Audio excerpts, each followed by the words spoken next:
comfortable in here, like you mentioned, it does make time go by faster. It does make it easier.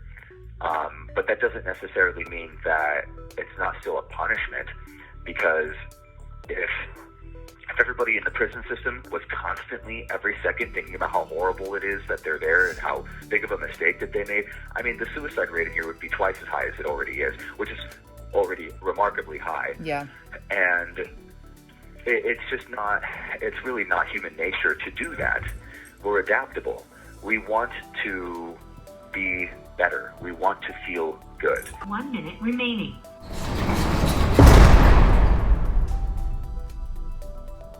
I have every single opportunity to just be like, sink or swim. And I'm going to swim. And that doesn't mean that you're thriving. That doesn't mean that you are at the top of the mountaintop celebrating. It means that you are doing that. You're swimming. You're moving through it. You're pushing forward. And I choose to do that every single day. You may begin speaking now. Hello. Hello, love. Hello.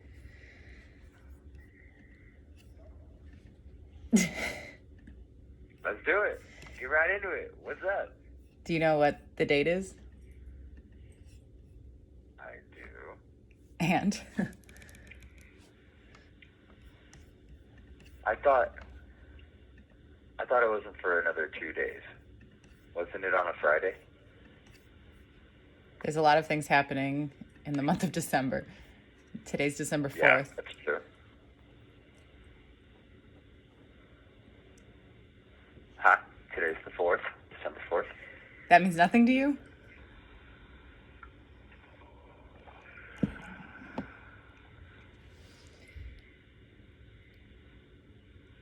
What do you mean?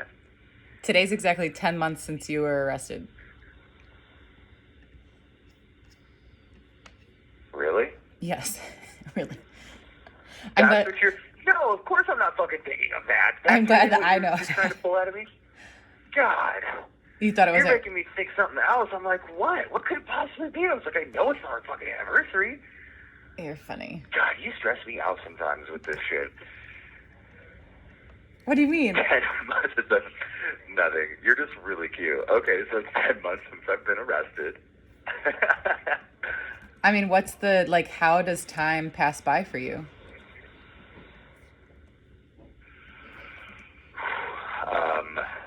That is a complicated answer. It's a simple question, a complicated answer. To be honest, there's a lot of factors that come into play, internally and externally. Outside of myself, you help a lot with the idea of a future, of a positive future with someone, having somebody to rely on, to share experiences with and stuff like that, to dream about, to dream about the future, to have a goal, and a hopeful goal too, because I'll have help for the future with you. That helps a lot. Having pictures and phone calls and things like that all really help. But I also know that if I didn't have you, I would... it's weird. I don't want to say this the wrong way, but it's crazy that when you get past like 6 months, the first 6 months are always really tough. And I've never done more than 6 months at a time. I've only the only long time I've really done was 6 months, and I've only done that twice. Once when I was young, really young, and then once as a young adult, about 4 or 5 years ago.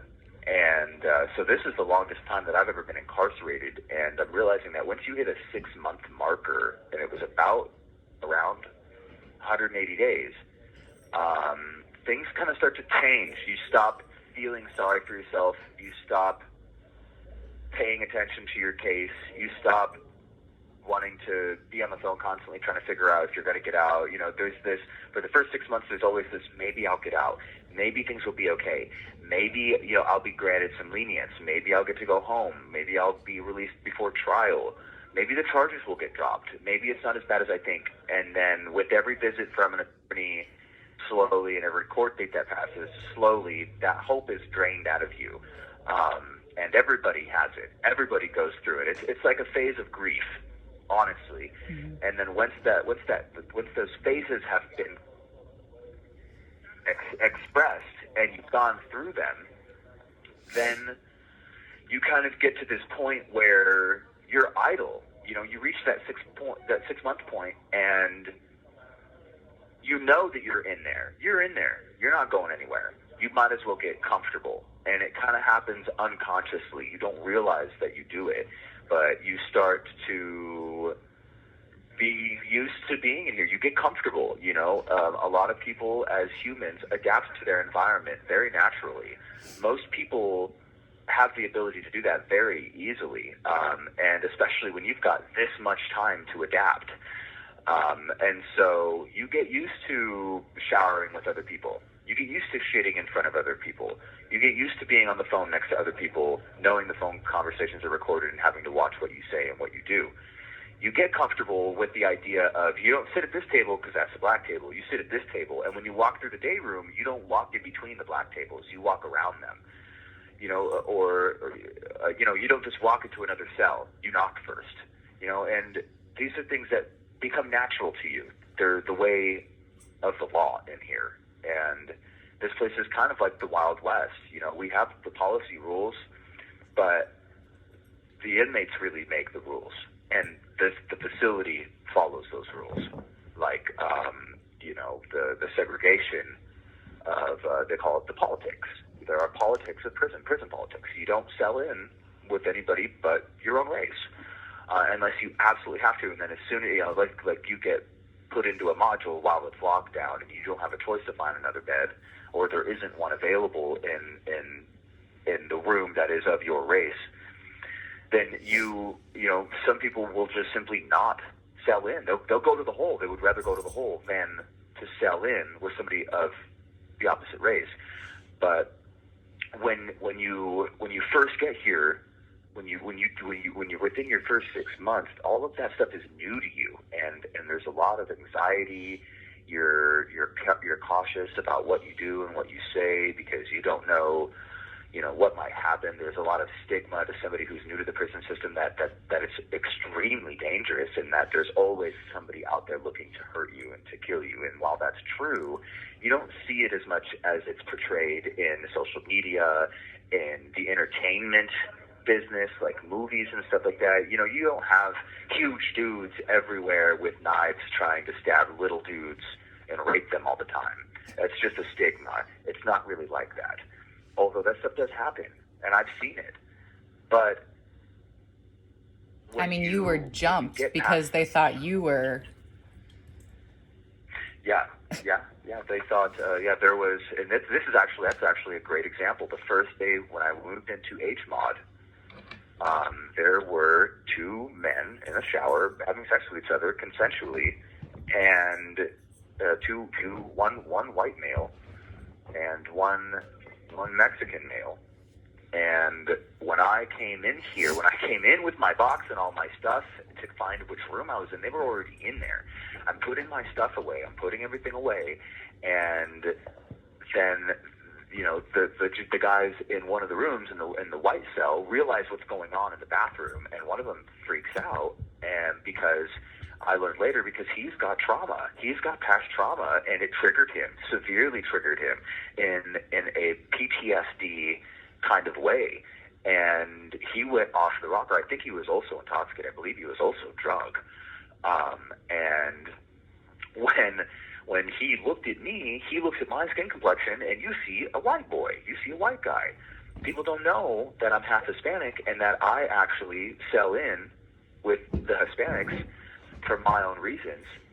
And he assumed that because I'm a white boy, because I'm new, and this is the way of the law here, this is the Wild West, since you're new and you're a white boy, if you want to stay in here as a white boy, you've got to prove yourself. So you go in that shower and you crash both of them out. That's the idea. And that not only protects himself, but it also proves that I'm worthy to be there, that I'm not a snitch, or that I'm not weak. And the way, you know, a car, as they call it, or a room, or a group, they call it a car, doesn't want weak people, ideally. They don't want weak people. And so gentleman told me to go in there and crash them out. I looked at him like he was crazy. I said, "Well, what? What are you talking about?" And my shock and confusion to him in his anger and in his triggered PTSD moment probably looked to him like sarcasm, and like I thought that he was stupid and dumb. You know, he took it offensively, and so he attacked me. And you know, that's one of the downsides of being in a place where they run politics, where there's prison politics. But also at the same time, it also is a good thing because it saved me. At the same time, because as soon as that guy started hitting on me, all of the Mexicans came out of the cell, and they came to have my back. They were out there and had pushed me aside and were creating a front line before I even knew what was going on. Before I had been hit 3 times and went to go turn around, and all of a sudden there's a bunch of Mexicans between me and the guy who was just attacking me. And it was a big deal. It was a big deal. It was a big mistake that he had done that. And every man in the room afterwards, once they realized and it was made clear, he's a Mexican, he's not a white boy, what are you doing? Every man from that room came over to me and apologized one by one for what had happened, and that it was a big mistake, including the guy who had attacked me. And now me and that gentleman work in the kitchen together, and we have a great respect for each other. And that's strictly just because you're Hispanic, not because you like proved yourself or because you did anything. It's just like you walked in there and that is what your race is. That they had you back. Correct. Mm-hmm. But it also comes with consequence. That means that if somebody else in the car has issues, I got to put my shoes on too, and I got to be ready to fight for them, just like they were ready to fight for me. That means that, you know, if somebody is going to get hurt, I got to get involved. And if that means that I get in trouble or I get injured, then so be it, because the consequence of not getting involved is you get hurt by your own car, and then you get kicked out either way. Sorry, it's just chewing on me. It's okay. I'm jealous, honestly. Oh, yeah.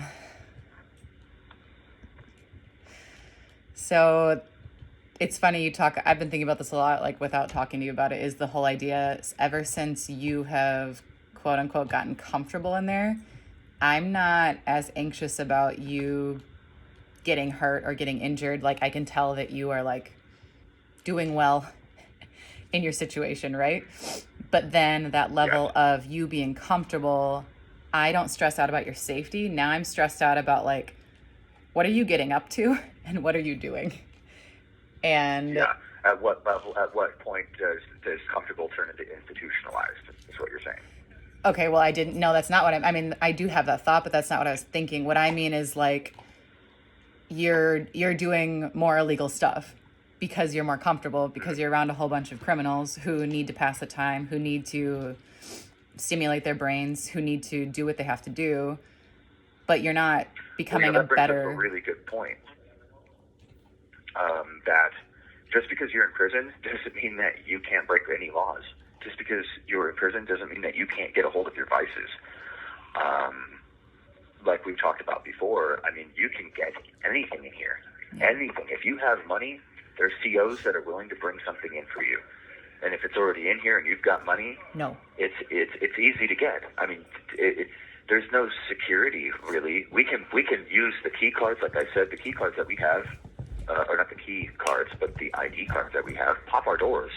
They don't pop the main doors out into the hallway, but we can, you know, even when we're locked down, the COs aren't safe, and they know that. And the ones who are new, we let them know really fast. You know, like when it comes to what is available in here, like I've mentioned before, I've never been offered more illicit drugs right in front of my face, openly, like in a conversation, like, oh, hey, do you want some of this? Do you want some of that? I've never had that happen out in a day-to-day life, in the real world, because I don't associate with people like this. I really don't. Not to a level of comfortability where somebody would offer me something like that. It just doesn't happen like that. But in here, it's so readily available, people will offer it to you and then turn around a week later and say, hey, you owe me for that. And you got to pay it. Otherwise, something bad could happen. And there are people in here who do get really comfortable in here because the only thing they care about is... 1 minute remaining. the only thing they care about is hustling and selling drugs. Well, it's And if almost they can more, get it's drugs almost in like more here- heightened and it's more exciting because you already, like, the worst has already happened. And then what you I can see is go, not necessarily that it's more exciting, it's more that it's easier in here. Because check it out, you don't have the risk of police pulling you over because Right. you don't have to have a car, or you don't have to pay bills. You don't have to go grocery shopping. You don't have to do your own fucking laundry. You don't have to do anything. So all these dudes get to do is sit back, watch TV, sell drugs, smoke cigarettes, and eat food. on the taxpayer's dollar. Yeah. Or their loved ones, or Yeah. the money of All of the loved ones above. of people who are buying. Call me back. I love you. I love you too, babe. You may begin speaking now. Sexy.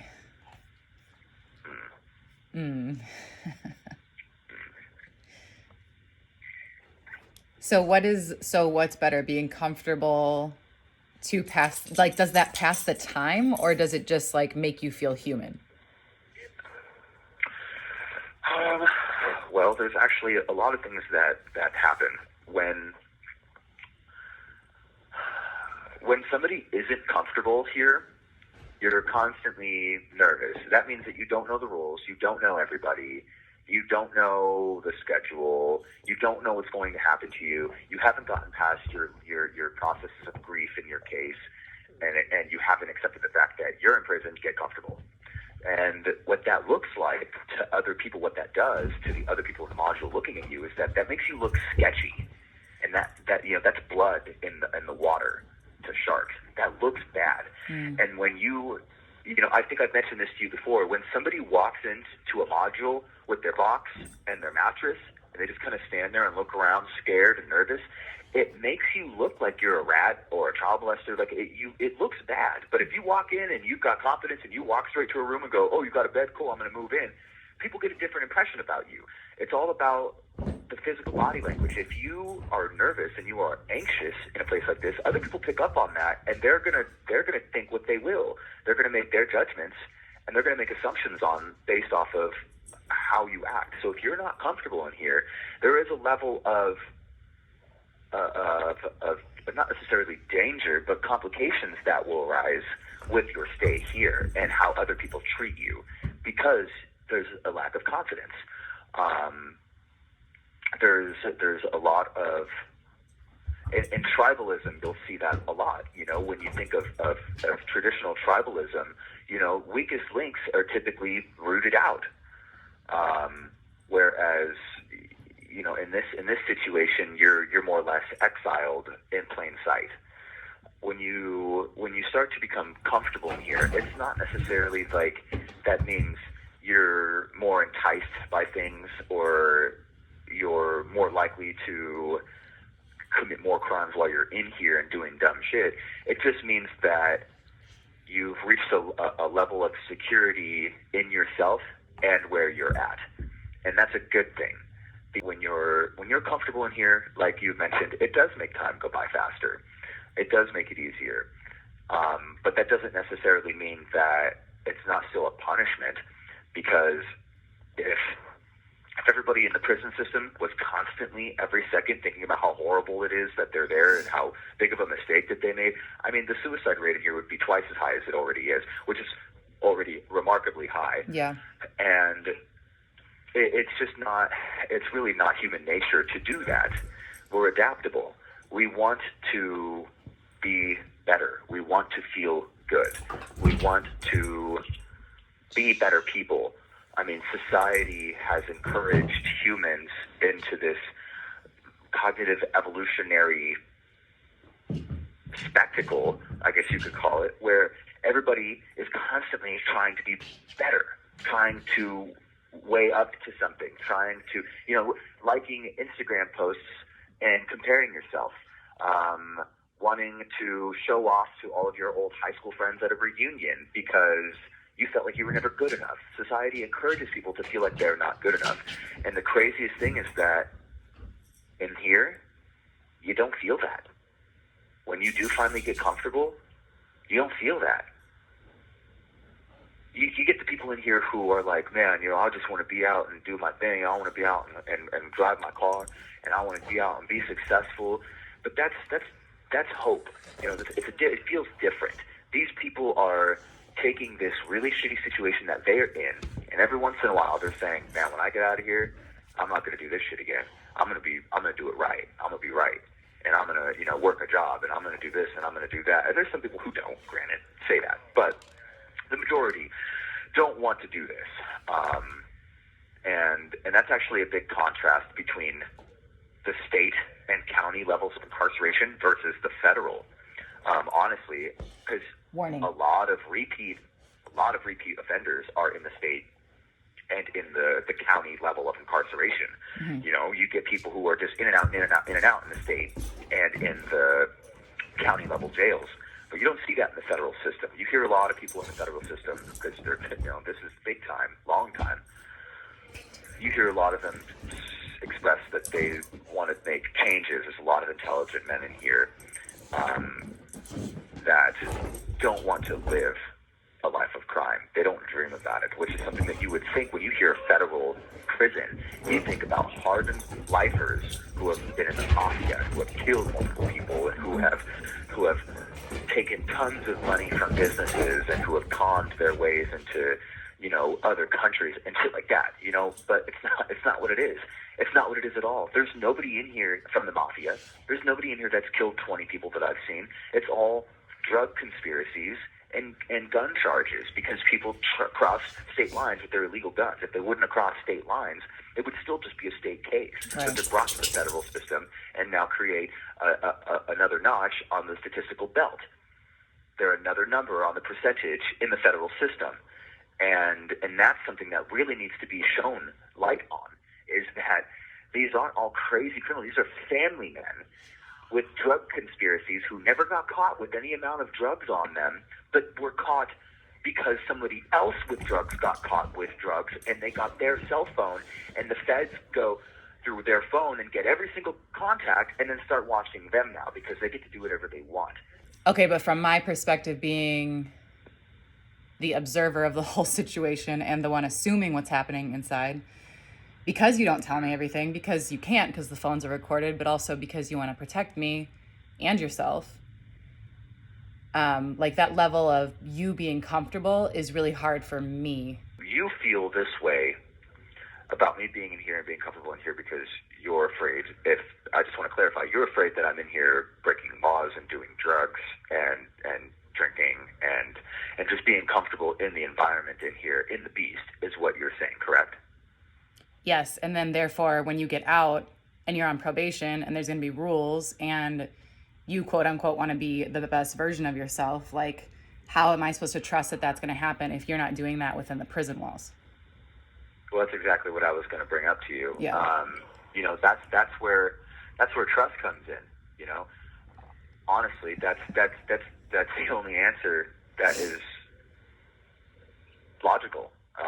And that's the most illogical answer that there could possibly be because there is so much disconnect here. There's no way for you to tell or know.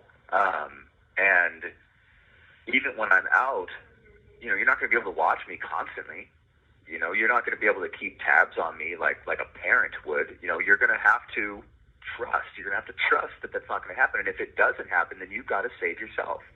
This is the thing that most people see as a big stigma, is that they when they hear, oh, I'm dating a felon, other people hear, oh, so you're dating somebody that's going to ruin your life and end up back in prison and you'll probably end up breaking. They don't see it as a serious relationship. Never do. Correct. Never once will they see that as a serious relationship. No, not never. I have support, but the majority would say the first, I would think. Yeah. And that is where, you've got to ditch pride. You've got to ditch your logical and rational process of thinking. And you've got to really ask yourself, do I love this man enough to trust him? And everybody in the prison system has to do that. Do I love this person enough to trust that when they get out, it's going to be okay? And that, yes, maybe they'll make mistakes, but it will be okay. That this isn't going to happen again. Do I trust that that's going to happen? you're reflecting your own insecurities and your lack of control in a situation and wanting your life to be perfect and healthy for the future so you don't have to worry about it, and you're projecting them onto me. And that's something that a lot of people do. Everyday people in society do that with criminals. That's exactly what they do. That's why you see, I keep mentioning this, but that's why you see the movies with, like the movie with Will Ferrell. What is it called? Let's Go to Prison or something like that. I never heard of that. It's Will Ferrell and I watched some of it, and it's Will Ferrell and another actor. I can't remember which actor it is, but it's where the Kevin Hart. It's Kevin Hart and Will Ferrell, where Kevin Hart is teaching Will Ferrell how to live a prison life. A black male working as a janitor in a big CEO company realizes that his CEO is going to prison, and that CEO of the company asks this black male, because he's a black male and grew up in the ghetto, to help him learn how to grow up in the ghetto and how to survive in prison. I mean, how is that not? And this is a comedy that everybody loves. I mean, this is the most volatile and caustic portrayal of the prison system, and it even goes deeper than that. I mean, there's so many things that are wrong with that movie that that really make people look at the situation like it's a joke. It desensitizes people to it all, and that's why people don't want to look at the truth. They don't want to trust these people. They just want to, have this grandiose idea that the prisoners will stay in prison and the world will be safe. Yeah. I trust that. I'm not going to do anything to help or change it, though. You got the cast quite wrong. It's Dax Shepard, Will Arnett, and Chi McBride. Well, then that's not the film. There's another film with Kevin Hart and Will Ferrell in it. I've seen it. Let's Go to Prison. What's that movie with Kevin Hart and Will Ferrell where he teaches them how to go to prison? What's that one called? Get Hard. Here it is. Get Hard. Okay, yeah, that's the one. Okay. So that's something I talked about just in a reflection video after our last recording, was that in the media, you see the extremes on the news or in movies or in like satire like this. But you don't see the normal just day to day, which is like what you're describing, people on gun charges or from crossing state lines or people on conspiracies. Like you rarely hear that at all. It's like murderers, child sex rings, you know what I mean? It's like crazy shit compared to... So, like, why is that? Because people are just obsessed with spectacle and, like... Because if people knew the truth that the prison was packed with small crimes and people that could be rehabilitated, not hardened criminals that are a risk to the society and to the community, it would be a complete collapse if everybody knew the actual truth. It's all very cloaked very well. How would it collapse? If everybody figured out. How would it collapse? Yeah. Because taxpayers would stop wanting to pay money for private institutionalism and private incarceration, and they would want to put their tax dollars towards more rehabilitation efforts, and it's called We the People. Always gets cut off on the best parts. You may begin speaking now. It's called We the People, not We the Government.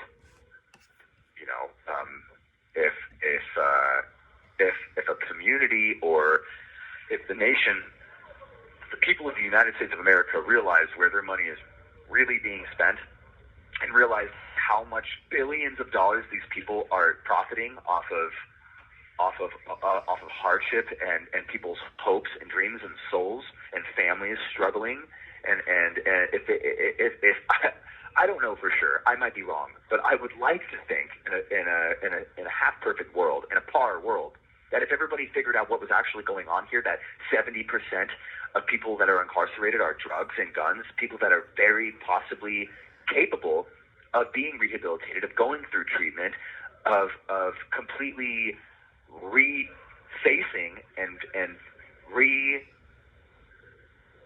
recreating the justice system and incarceration, I would like to think that they would want to do something about that. No, but they would wanna don't. change Those that. statistics do exist, and people do know. What people do is, again, turn that blind eye. They think that there's a lot more important things to talk about than the well-being of people who chose to break the law. Because I no think matter it's more what, than that. Honestly, it is I think more than that. There's too much money in. There's too much money in it. I think you're absolutely right. But when it comes down to the argument of the people know what's going on. Do they know like the extent of it? No, but they choose not to know the extent of it. That's the problem. And then we could make the change. But until we all decide to like open our eyes and look into each other's and see the hardships, no matter what it is, whether it's a criminal or addiction or homelessness or poverty. I mean, the list could go on forever. But it's the issue is that not everyone, the majority, there hasn't been a revolution or a change because people aren't willing to look into the pain spots. Yeah. I agree. So it is lack of education and awareness, but it's also like, this isn't people's fight. They think, I mean, it comes back to that like good versus evil, right? Like if you break the law, you're evil. There are these like huge core beliefs in our society that, I mean, it's going to take a lot to change. We as citizens expect our governments to take care of us. That's why we pay taxes. That's why we have a government. So to us, that feels that we have to follow what the government says. We have to do what the federal law states. But the crazy thing is that the people don't realize how much power they truly have over changing these laws. I mean, and the craziest part of all of it is that if the people realized how much power they really had and did try to make these changes, it would look like a revolution. The state and the government would somehow swing things around and confuse the masses using media and using whatever source of communication that they can to make it seem like it's a revolution, that people are going against what a rational society should be. And it would turn into a civil war. It sounds like Watchmen. You know, I've never seen it, but I'm sure you're right.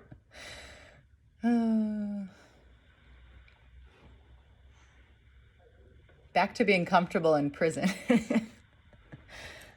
Yeah. Well, you have this tendency of like going very political and intellectual, where I'm more of like the emotional feeler. So I'm trying to figure out how we like stay on track with both of our very different but complementary passions. Okay. That's just a statement. I don't know what that means, but I'm just you teach me and you put my brain in a different box that it doesn't like to be in.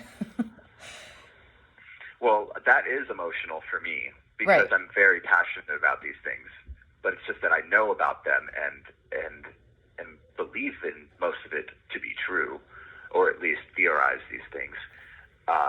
Whereas, you know, I'm taking my feelings out of it because in a situation like this, it's very easy for a listener to think, oh, well, you're biased because you think this, or you're biased because you're in there and you feel that. And I guess that's kind of my way of trying to remain educationally neutral while also expressing my point of view at the same time. Yeah, that makes sense. Which is really hard to do. I mean, it's impossible. It's next to impossible, really. You know, you could be like, the sky is blue, and a listener would be like, you know, it's objective. It's objective. It's relevant. How do we know? We just maybe all think that it's blue because we were told it's blue. You know, I mean, there's no getting away from that. You kind of have to just take that with a grain of salt. This is the most present I've ever felt because of a lot of reasons. But the idea, like, it's like, I'm not checked out of my life anymore. I'm very like in my moments because I know how important they are because you're not here with me. And it's like, if we still were like living in Santa Fe and doing the day to day, like I kind of was just checked out of life. You know what I mean? Just because you have like the things that you have to do, you have the schedule, you have the bills to pay. I still have that, but it's a lot more freeform.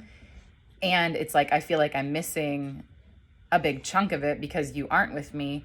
And also we're so disconnected. Like when small victories happen and I want to just like text my boyfriend, I can't. When I want to share like a news article with you, like I have to like print it out and snail mail it to you and pay for all of that and like buy printer ink and take the time to do that. So the whole idea of time and perspective, I think, is super interesting from my point of view, being on the outside. Like, again, I keep talking about this, like this has been one of the best things that could have ever happened to me, because again, it opened me up to a whole nother side of society and something that I didn't know anything about. So I'm getting that education, and it's affecting my day to day by being more aware, way more conscious of what time is and what happiness is, what joy is, what suffering is, and just not taking anything for granted. You know, I still do, of course, but it's like, it's just like, it opens my mind to this whole new thing. And what it comes down to at the core, I think, is passing of time.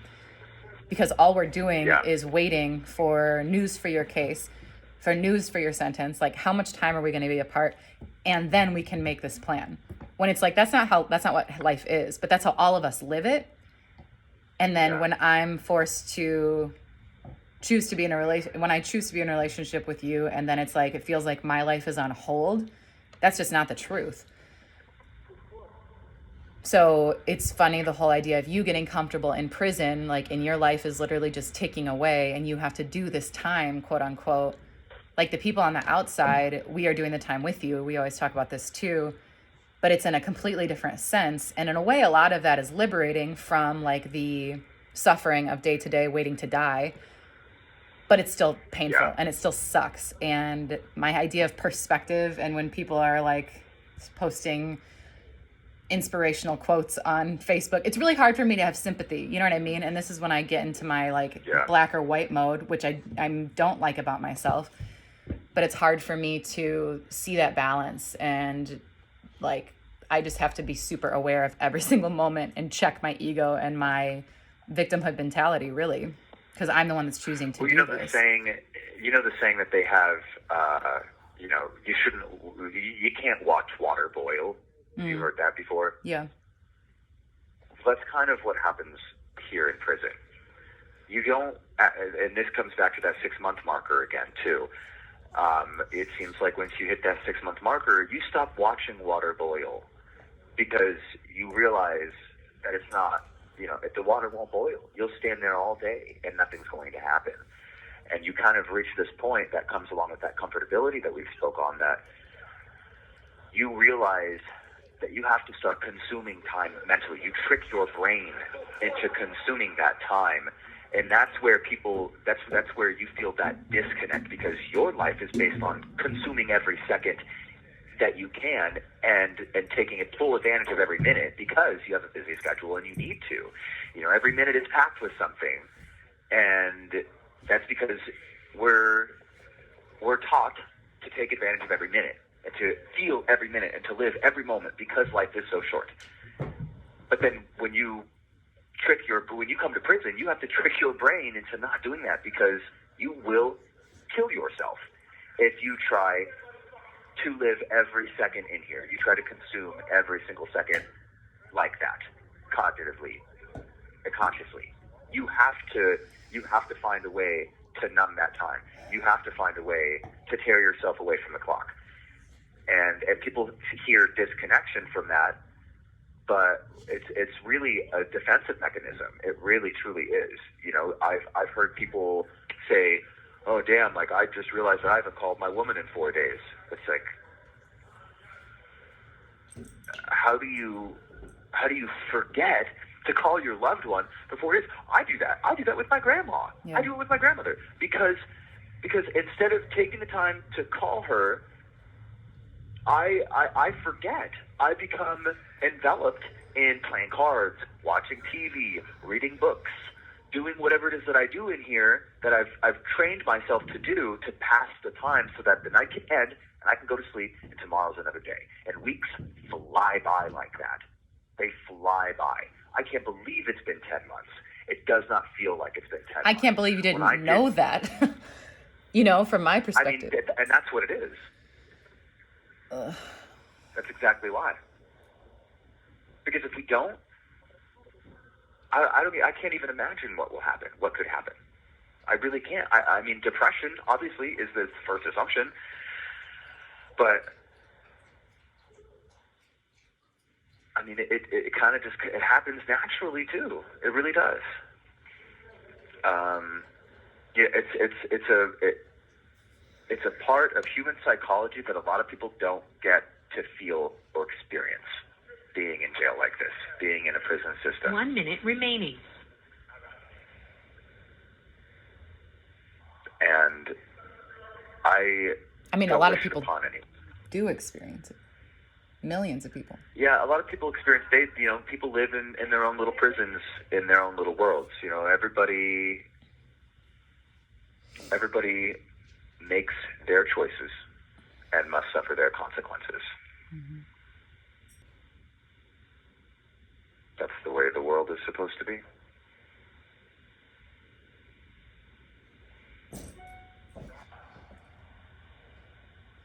I love you. I love you too. Yeah, but I got to get ready to go. I only have half an hour. Okay. I'll call you back. Okay. Bye. Bye. You may begin speaking now. Alvarone or something like that. She had your name totally wrong. How do you say your last name? Yeah, she had it all fucked up. It ain't even that hard.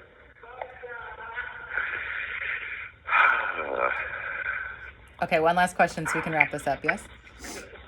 Yeah. Okay, so just the dynamic between you and I and people like serving time in prison, and then the people who love that person and are committed to that person and serving time on the outside with you. So that dynamic, I can only speak from my experience, is like, I'm not trying to get comfortable in this situation. I'm trying to just treat myself really, really well and live the life that I've always wanted, because I can see how quickly life can take that away from you. So it's hard for me at times when I'm not stepping into my highest self role, when I hear you're like drinking, or like you'd rather play cards than talk to me, or I get it. Do you know what I mean? Like I totally 100% get it, because that's what you have to do. But I'm choosing the opposite on the outside, and it's really hard. And I mean, you always say this, you're like, it's harder to do time with someone that loves you than without, because you can just fuck off and do whatever you want. Yeah, you don't have anything to worry about. It's like all this, now that I'm kind of like in this world and like looking up what strong prison wives mean, what like I sent you some memes, you know what I mean? Like there are these little Facebook groups and communities that are really funny and things that I can like laugh about, that mention like core links, or, you know what I mean? Just funny things that I never knew existed. And now I have like my people, and that feels really good. But on my end, it's like a lot of these women who are like, I'm going to stand by my man. I'm strong. I can wait. And it's like, is that a healthy mindset? Like, again, we're waiting for the time to pass when it's like, I could die tomorrow and you could still be in prison. We want the time. We want to speed up. We want to like cruise through this time and just be together. But that's not realistic. Yeah. So like, how can we sit in the reality of the situation we're going through and cope with it in a positive way? It's sounding like in prison that's like really not possible, because there's just not resources or programs funded in order for that to exist for every single prisoner. But on the outside, we do have choices, and we have like a lot more freedom. So for me, with my Buddhist practice and yoga, it's just like you sit with it and you deal with it and you breathe and you know that it's going to pass. Cool. It still sucks. You know what I mean? Like, is it that simple? I mean, yeah, I think it is whatever you make it, just like everything is. That's very situationally objective for each person, because some people rely more on helping others and depending on others, and others depending on them, and other people thrive more on being self-sufficient and being independent. Everybody's got their own cup of tea, but to make it simple, the best thing that in my personal opinion, the best way is to keep yourself busy with things that help the both of you. Support your person that is in the prison system. Support them. Don't spoil them. Don't give them everything they want, but help them refocus their needs and their priorities into a rehabilitative focus, doing groups, seeking higher power if that's something that they desire or need, working on sobriety, working on physical health, working out, eating correctly, keeping in contact with those things and communicating about those things is extremely healthy, and it's also very good for the person who is on the outs, because then they will reflect those behaviors too. On top of that, you got to have a hobby. If you've got so much free time because your partner's not there, you've got to find something that you can do that either you can incorporate the other person in, like, for example, what we're doing right now, these podcasts. I mean, these are extremely beneficial to us because now not only are we able to spend this time on the phone constructively, but also now when we're off the phone, now you've got something to do. And I can hear your voice. Yeah, that too. But not everybody has that luxury. Right. Not everybody has laptops and has the ability to do what we do. And so my recommendation is, simply support your loved one in healthy and constructive ways and moving forward with their lives. But also at the same time, take care of yourself. Mm-hmm. Do the things that you want to do. Go out and eat with your friends. Go out and spend some money on yourself. Splurge. Make sure you're hanging out with family. Make sure you're hanging out with friends, and communicate with them about what's going on, because this person is important to you.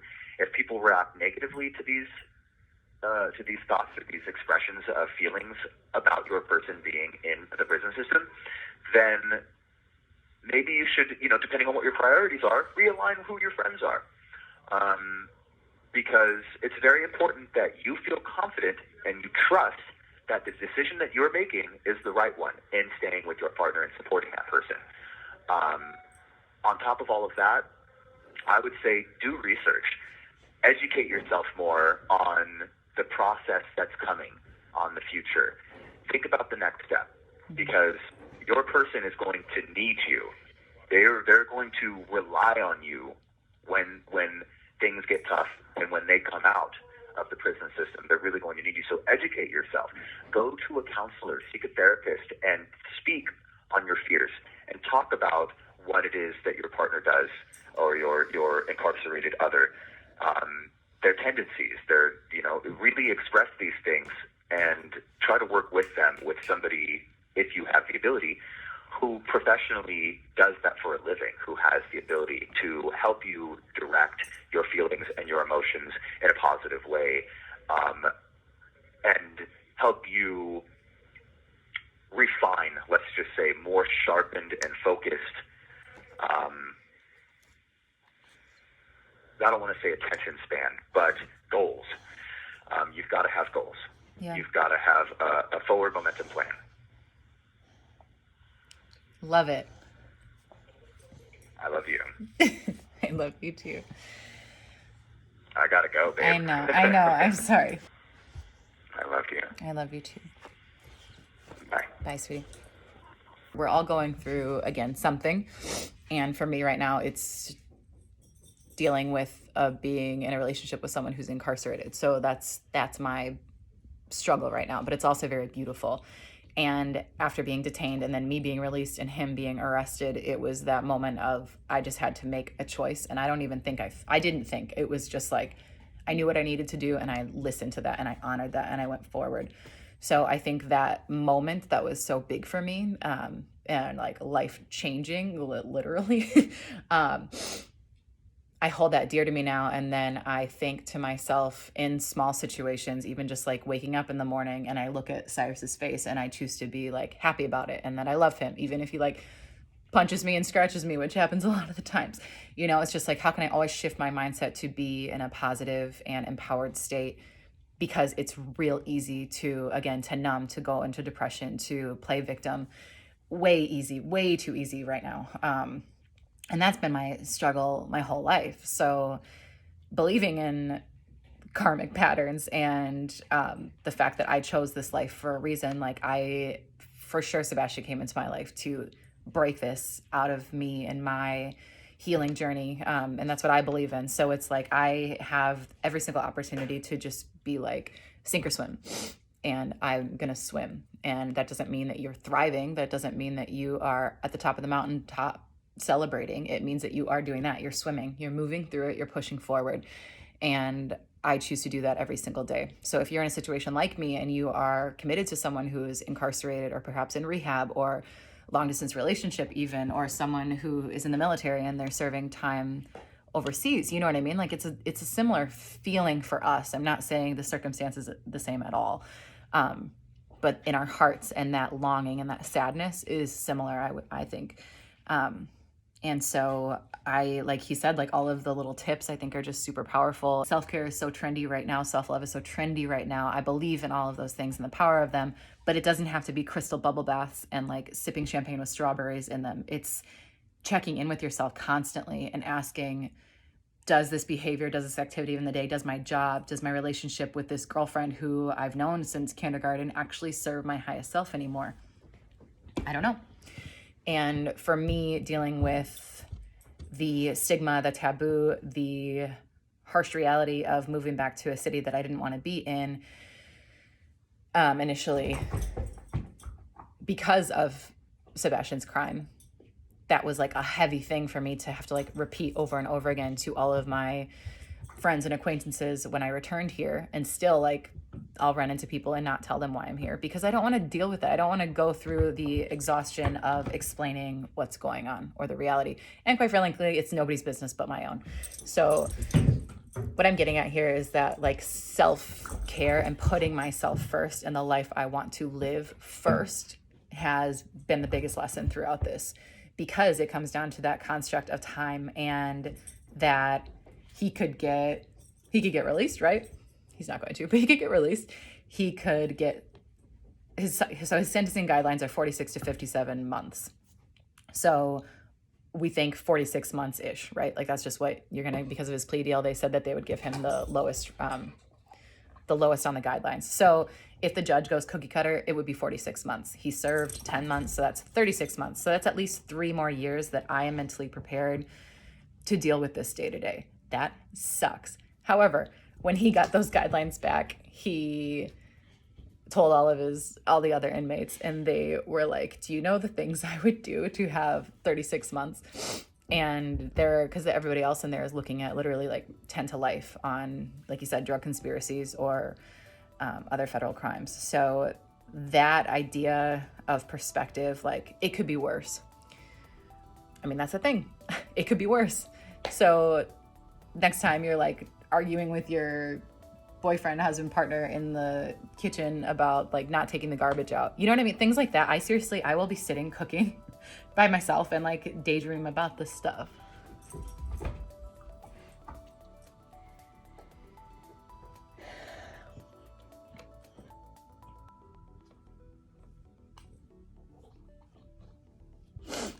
It's just hard. But it could be a whole lot worse. I'm strong on my own and I can do this, and whether it works out with us or not, like again, I'm still gonna be okay and he's gonna be okay. And I just believe we're gonna get through it. And that's all I can do. 1 minute remaining.